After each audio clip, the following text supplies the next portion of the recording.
അങ്ങനെ സ്റ്റോറിൽ എത്തിയിട്ടുണ്ട് കേട്ടോ. ചേട്ടൻ്റെ പേരെന്താ? രാഹുൽ. രാഹുൽ ഏട്ടാ, ഇതെങ്ങനെയാണ് നമ്മുടെ ഇതിന്റെ കാര്യങ്ങളൊക്കെ? ചെയ്യുന്നതെന്ന് വെച്ച് കഴിഞ്ഞാൽ ഇതാണ് ഏലക്ക കഴുകുന്ന മെഷീൻ. ഓക്കെ. ഇതിനകത്തോട്ട് പച്ച ഏലക്ക വെള്ളം എടുത്ത് കൊണ്ടുവരുന്നത്. ഓക്കെ. ഇട്ടിട്ട് ഈ വെള്ളം ഇത് ഒട്ടിട്ട് ഇതിനോട്ട് വെള്ളം വരും. അപ്പൊ ഇത് തണുത്താന് ഏലക്കായിലുള്ള അഴുക്കുകൾ മൊത്തം കഴുകി ഈ വഴി ഇതുവഴി വരും അല്ലേ? ഇതുവഴി വെളിയിലേക്ക് പോകും. Okay okay. പിന്നെ ഇത് കഴുകി കഴിഞ്ഞ് കഴിയുമ്പോഴത്തേന് പിന്നെ ഇത് ഇതുപോലെ തിരിച്ച് ഈ അടപ്പ് തുറന്നിട്ട് തിരിച്ച് കായ് ഇതിലേക്ക് ഇടും. കായ് ഇങ്ങോട്ട് ഇടും അല്ലേ? കഴിയെല്ലാം കഴിഞ്ഞിട്ട്. ഓക്കെ. ഇതാണ് ഇതിനകത്താണ് നമ്മൾ അത് ഹീറ്റ് ചെയ്യുന്നത് അല്ലേ? ഇത് ഹീറ്റ് ചെയ്യുന്നത്. Okay okay. ഇതാണ് കേട്ടോ ഹീറ്റ് ചെയ്യുന്ന മെഷീനെ. ഇത് ചെയ്യുന്നതെന്ന് വെച്ച് കഴിഞ്ഞാൽ ഇത് ഒന്ന് വിറകും വേണം, ചൂടും കൊടുക്കണം. ആ കൊടുത്തന്നെ ചൂട് കാറ്റ് ഈ വഴി അടിച്ചു വരും. ഓ, എന്നിട്ട് അതുവഴി പാസ് ചെയ്തു പോലെ അതുവഴി പാസ് ചെയ്ത് വെളിയിലേക്ക് പോകും. Okay okay okay okay. ഇതാണ് ഇതിന്റെ ഫാന്.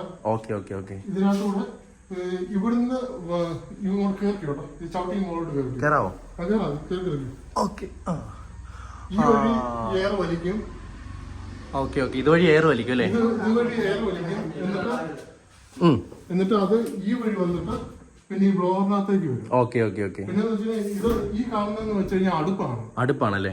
ഇതിനകത്തെന്ന് വെച്ച് കഴിഞ്ഞാൽ ഇത് തീ കത്തുന്നതിന്റെ പുക ഒരു വഴി പോകും, ചൂട് കാറ്റ് കയറി വന്ന് അത് മറ്റൊരു വഴി. Okay okay okay. ഇതാണ് അടുപ്പ്. Okay okay. ഇതുവഴി നേരെ അതുവഴി പാസ് ചെയ്തില്ലോ അല്ലേ? അല്ല, ഈ അടുപ്പിനകത്തോട്ട് നമ്മൾ വിറകിട്ട് തീ കൊടുക്കും.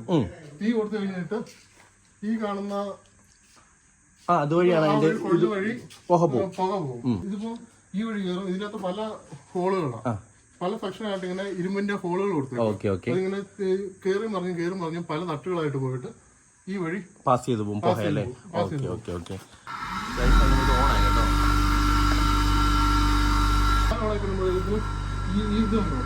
ഇതിലേക്ക് കാറ്റ് വരും. Okay okay okay. ഞാൻ കാണിക്കാമോ? ഓ, കാറ്റ് വന്നു. Okay okay okay. കാറ്റ് വരുന്നുണ്ട്. കണ്ട് കണ്ട് കണ്ട്. നല്ലോണം ഉണങ്ങി വെട്ടിയ ഏലക്ക എടുത്ത് പിന്നെ ഈ മെഷീനകത്ത് ഇടും. ഈ മെഷീനകത്ത്. ഓ, ഈ ഒരു മെഷീനകത്ത് ഇടും അല്ലേ? ഇതിനകത്ത് എന്താണ് ഇതിന്റെ പ്രോസസിങ് എന്താ? ഇത് ക്ലീനിങ്.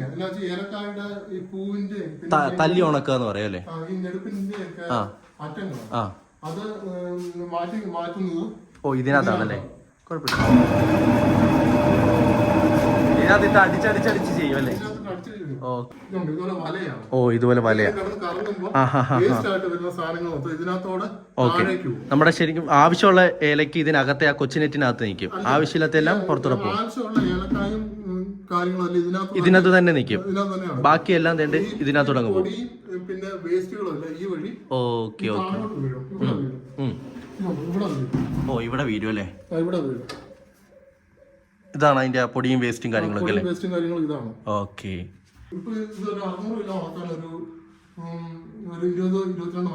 മതി. പക്ഷെ പണ്ട് കാലത്ത് 600 കിലോ ഉണക്കണമെന്ന് വെച്ച് കഴിഞ്ഞാൽ 60-65 മണിക്കൂറിന് മേളിൽ പോകും. അതായത് 2 ദിവസത്തിന് മേളിൽ 2-3 ദിവസം എടുക്കും. പക്ഷെ ഇതെന്ന് വെച്ച് കഴിഞ്ഞാൽ 20 മണിക്കൂർ 22 മണിക്കൂർ അത്രയും മതി. അങ്ങനെ ഈ ഒരു കാര്യങ്ങളെല്ലാം ചെയ്ത് കഴിഞ്ഞിട്ട് അവസാനത്തെ റിസൾട്ടാണ് കേട്ടോ. നമ്മുടെ ഏലക്കയുടെ റിസൾട്ട് ഇങ്ങനെയാണ്, കണ്ടില്ലേ? പക്കയായിട്ട് സെറ്റായി കിട്ടിയിട്ടുണ്ട് കേട്ടോ, ഉണങ്ങി. ചേട്ടാ, ഇത് എത്ര kg കാണും, കിലോ കാണും? ഇതൊരു 30 കിലോ കാണും അല്ലേ? അപ്പോൾ ചേട്ടാ, ഇത്രയും ഡീറ്റെയിൽ ആയിട്ട് കാര്യങ്ങളൊക്കെ പറഞ്ഞതിന് ഒരുപാട് നന്ദിയുണ്ട് കേട്ടോ. ഓക്കെ താങ്ക് യു ചേട്ടാ. അങ്ങനെ നമ്മുടെ ഏലക്ക ഉണക്കുന്ന വിശേഷം ഇവിടെ കൊണ്ട് അവസാനിക്കുകയാണ്. നമ്മൾ നേരെ തിരിച്ച് തറവാട്ടിലേക്ക് പോവുകയാണ് കേട്ടോ. ഈ വീഡിയോ എല്ലാവർക്കും ഇഷ്ടപ്പെട്ടു എന്ന് ഞാൻ വിചാരിക്കുന്നു. ചെറിയ തെറ്റുകുറ്റങ്ങൾ ഉണ്ടെങ്കിൽ എല്ലാവരും ഒന്ന് കമൻറ്റ് ബോക്സിൽ വന്നൊന്ന് പറഞ്ഞു തന്നാൽ മതി. നെക്സ്റ്റ് വീഡിയോ നമുക്ക് ക്ലിയർ ചെയ്യാമെല്ലാം. ഇതുപോലുള്ള വിശേഷങ്ങൾ ഇനിയും നമുക്ക് കാണാം. അപ്പം ചാനൽ ഇഷ്ടപ്പെട്ട് കഴിഞ്ഞാൽ എല്ലാവരും ഒന്ന് സബ്സ്ക്രൈബ് ചെയ്തേക്കുക. ഓക്കെ ഗൈസ്, അപ്പം നെക്സ്റ്റ് വീഡിയോ കാണാം. ബൈ.